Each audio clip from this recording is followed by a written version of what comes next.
तब आगमे स्वर्गीय शांति हरारे उइला। तब आगमे अशांत हृदय शांति विराजिला।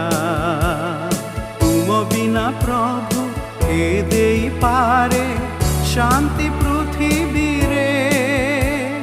तुम बिना प्रभु के देई पारे शांति पृथ्वी रे। हे शांति राजन हेउ तुम बंधन। प्रिय श्रोता बंधु, प्रभु यीशु ख्रीष्ट को बहुमूल्य नाम रे आपन को शुभेच्छा। पवित्र बाइबल रो जहन लिखित सुसमाचार 14 अध्याय 6 पदरे आम यपरी पाठ करूँ।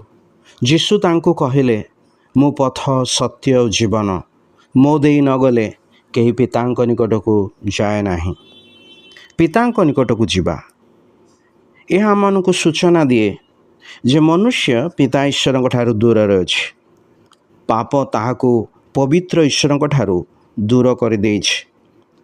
पवित्र बाइबल कहे जे जो माने ईश्वर ठारू दूर रे अछंती बा रहिथिबे से माने विनष्ट हेबे। पिता ईश्वर आमर सृष्टिकर्ता, आमर जन्मदाता, से प्रेममय पिता। आमे कही जे विनष्ट हेबा यह से इच्छा करती नाही।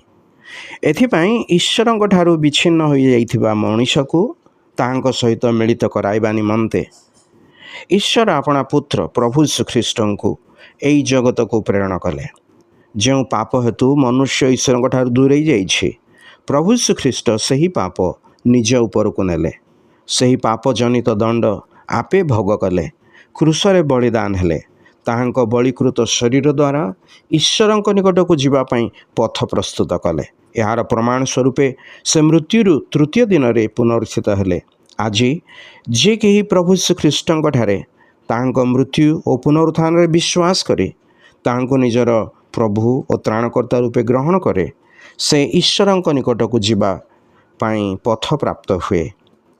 आमको ईश्वर निकट को जीवार पथ जे प्रभु यीशु ख्रीष्ट तांको व्यक्तिगत भावे ज्ञात हवा निमंते ईश्वर आपण को साहाय्य करंतु।